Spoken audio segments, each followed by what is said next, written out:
Well, good afternoon, everyone. I'm absolutely delighted to be able to talk to you, and I'm really sorry I can't be with you in person. But I know over the last couple of days you will have had a fantastic summit looking at the ideas of social value. I want to start out absolutely at the outset by thanking Landmark for being pioneers on this agenda, but also Social Enterprise UK, who have been absolutely instrumental in bringing together the politics, the business world, community organisations, and I think for many years have done a fabulous job, but have really come into their own around the social value agenda. And obviously I'll be looking forward to seeing the results of the conference, the reports, the write-backs, because I feel that this whole agenda of social value is incredibly exciting. I've said in some of my publications that I believe that there's sometimes a moment in politics, in business, in communities, when things come together and an idea really starts to get traction and momentum. And when I look back nearly 2 years ago now, when Chris White, who I know has been very involved in the conference, he drew number 1 in the private members' ballot for a bill, and he was a brand new Member of Parliament. So the angels must have been shining on Chris, I think. And Chris's idea for his legislation was to say, why can't we do something small but absolutely transformational in the Public Services Social Value Act. And I've believed in the values of social enterprise throughout my political career, when I was a local councillor, 15 years as a Member of Parliament, and in every single ministerial role that I've held, in health, in the police, in the communities department, I've always wanted to draw in the tremendous value that social enterprise can bring. And in fact, I formulated the very first national social enterprise strategy, which went right across government and said to every single government department, what are you doing in your area to draw on the benefit and energy, expertise, innovation of different kind of organisations. So when Chris decided to move this bill, I thought I'm really going to help him here, because private members' bills can be a little bit like premature babies. They can be fragile. All it takes is one member to stand up in the House of Commons and shout object, and the bill falls. So Chris and I really did work together to make sure that we got the bill through, and all credit to him for taking up this idea and running with it. We then managed to get backing from the government. Nick Hurd, the minister, decided that this was a really good idea, and now it's on the statute book. But I know from all of my experience that you don't simply change things by passing a piece of legislation. That's really the very first step. After that, you need to get people who want to take up the ideas, early adopters, people who will be pioneers of the movement, who will explore different ways of working, who will find things that work, things also that don't work. That learning is absolutely essential. And the way in which you get big cultural change, which I believe social value is absolutely about, is to get those people who are passionate, who want to do things in a different way, who are prepared to innovate, and prepared to learn from the action that they take, but then also prepared to spread that good practice, to go out almost as passionate advocates, as missionaries, if you like, on this agenda. And I know that Landmark has been absolutely at the forefront of all of that. So I want to say well done to Landmark for being prepared to be a pioneer. The work that Landmark's done is absolutely amazing. I think there's £90 million reinvested in the country's economy from looking at the supply chain in a different way. 50% of the procurement is done with small and medium-sized businesses, giving them a chance to grow in the community. And lots of people who are ex-servicemen and women are actually employed and able to have a new career. What a fabulous achievement. And this whole agenda, for me, is actually about getting as much social impact about how you do your business, as well as the actual things that you're buying through your procurement, the services that you're providing. And therefore, it's kind of a win-win.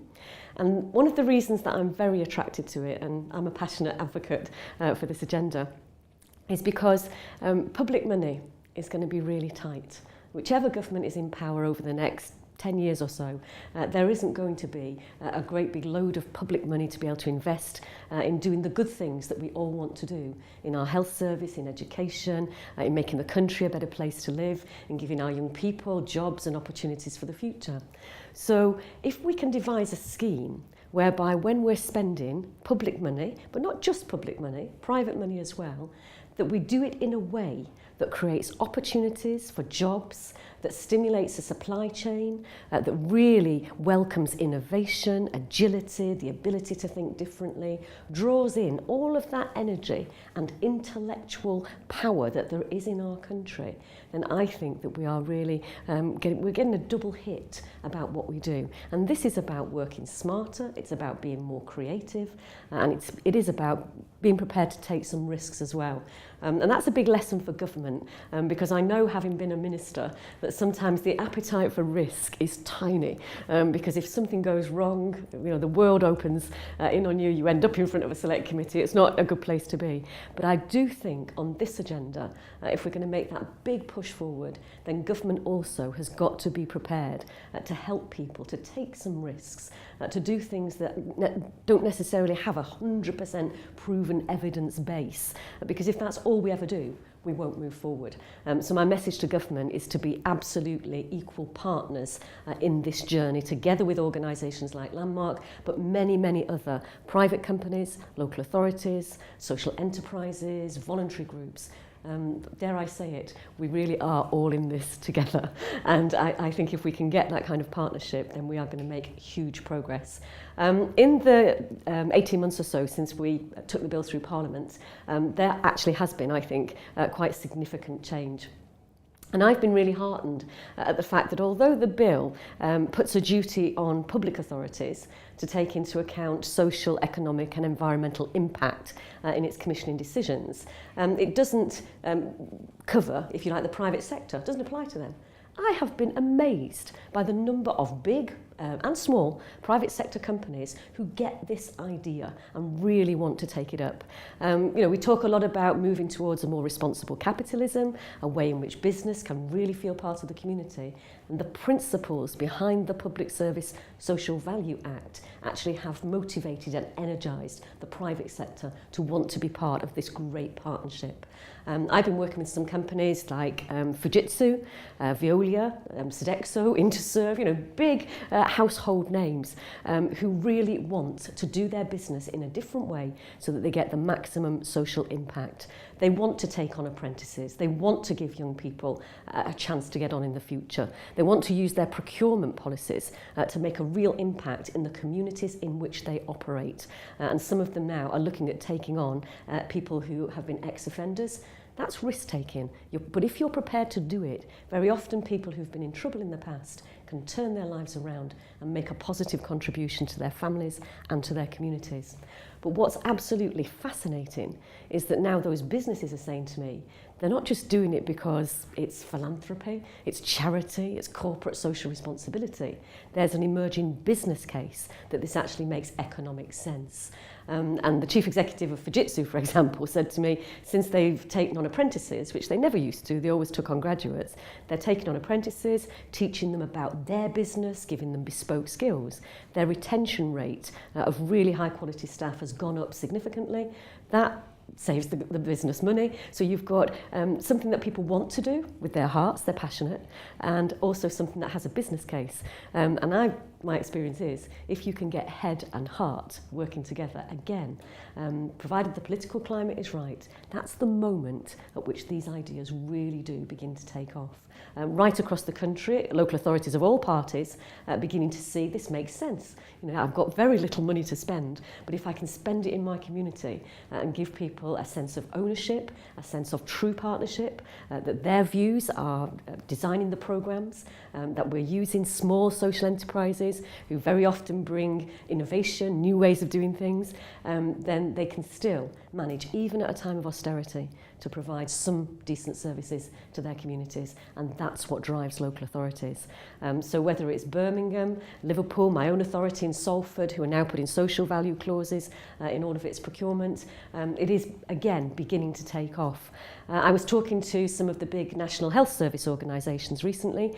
Bart's Hospital in London have just launched the biggest ever procurement in the National Health Service, and through every bit of their contract, their subcontracts, the way in which they've negotiated the competition, everything is about social value.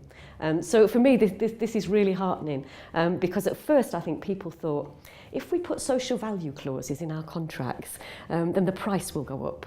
Because if you say you've got to have so many apprentices, you've got to look at the environment, you've got to recycle your waste, all of that, then it'll just become more and more expensive. And actually, the opposite is happening. I've been working with some housing associations up in the northwest, 10 housing associations. They've got quite a bit of money to spend on construction, on refurbishment, and they decided that they would go with social value. And in fact, the contracts that came in, I'm told that the bidders who had the most social value, the most commitment, the best ideas, the best innovation, actually came in slightly cheaper than the conventional, traditional construction contract. So the more evidence we can get of that kind of thing, the more chance we have of convincing government, of convincing more people in the private sector, the public sector, actually to go down this path. And the social enterprise and voluntary sector, I've believed in the people who work in those organisations for many, many years, because they're not motivated solely by profit. They're not about making, a huge amount of money for themselves. But whenever you talk to people who've got an idea and a passion, then they almost radiate that sense of commitment and energy. If you could bottle that, then it would be an amazing thing for the country. But the problem has always been, for those organisations, insecurity of funding, the fact that very often it's difficult to grow to scale. You have a great idea, but you can only do it in a tiny way because you can't get the funding coming through. Sometimes you don't have the security of a long-term plan. And if you want to develop an idea, you might need 3, 4, 5 years to get to where you want to be. Big business can cope with that. Very often small organisations can't. And again, that's why this social value agenda is so important, because it gives people the chance to grow to scale, to be part of the landscape for the long term, to be partners with some of the bigger enterprises. Fujitsu were telling me recently that they've done several events for Meet the Buyers, looking at their supply chain. And instead of seeing small businesses as competitors, they now see small businesses as collaborators. And I know that Landmark have been doing this for a long time, but for some companies it's quite new.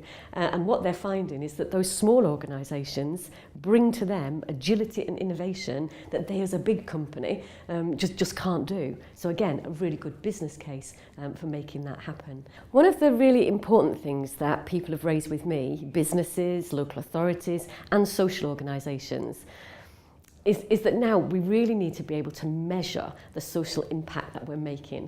Because if you can't measure it and there's no transparency around it, it's very hard for people to get recognition for what they've done. So we've organised a parliamentary roundtable at the end of February. The Minister, Nick Hurd's coming. I'm hoping the Health Minister's going to come. Chuka Amuna's going to come. And we've been working on a framework for how we might measure social impact. Because there are 20 different ways at the moment of measuring what you're doing. And I think, again, if we're going to make this mainstream, having some real principles around how you measure environmental impact, economic well-being, the quality of apprenticeships and opportunities for training, that's the next big step for me. And everybody in business will tell you what gets measured gets done. So that's our next priority. One of the things that's really pleased me in the last couple of months is the change in attitude in Europe.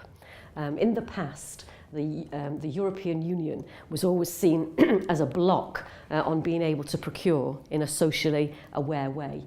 If you put social clauses into your contracts, there was a fear that the European Union would come down on you like a ton of bricks. It would be anti-competitive. There'd be issues around state aid. It was all too difficult. And in fact, over the last year or so, the European Union has been undergoing a transformation on this agenda. Just last weekend, there was a conference in Strasbourg with 2,000 delegates from all over the European Union celebrating the achievements of social enterprise. The Commissioner has decided that a number of practical things. He's going to raise the limit for contracts that need to go out to European competition from 100,000 to €500,000 euros. He's going to, I think in some cases, even reserve some of the contracts for mutuals, for social organisations to be able to do. This is revolutionary in terms of European Union views, but they've recognised that the social enterprise and social business sector actually again can really help to kickstart the European economy, provided it's given a platform to be able to do that. So I want every procurement officer right across the country to almost feel liberated that the European Union is no longer there, waiting for you to transgress the rules and be prosecuted or whatever. There now is a much more positive climate in Europe to make this happen. There's now a new integrated reporting requirement for companies in the European Union, which again will require them to report on what kind of impact are they making through the business that they do.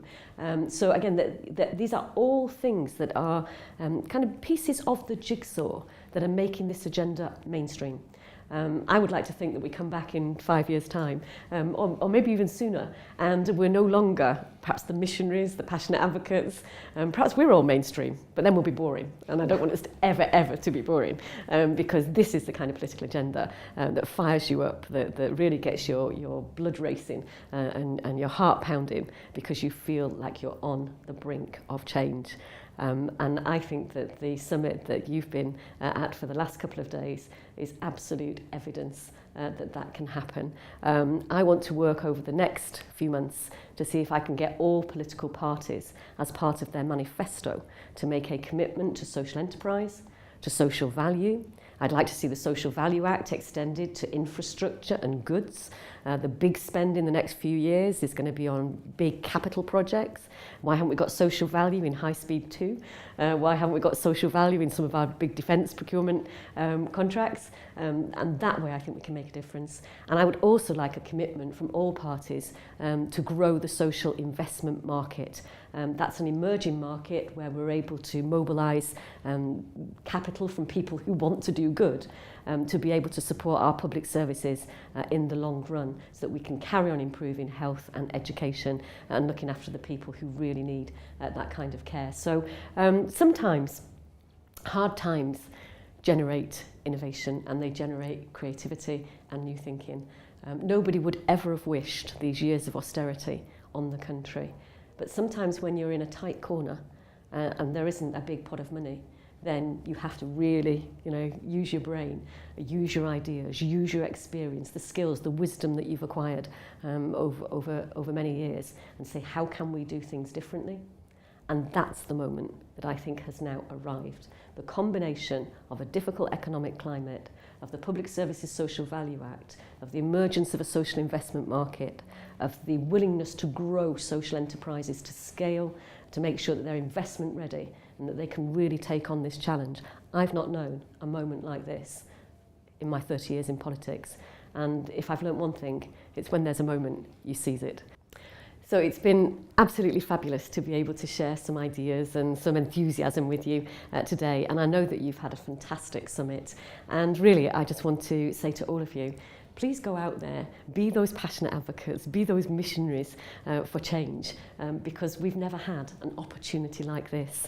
And if you don't grasp the opportunity, then we will fail to achieve the huge benefits that I think we can make for ordinary people in this country. So I want to thank Landmark, I want to thank Social Enterprise UK, who've done such a brilliant job.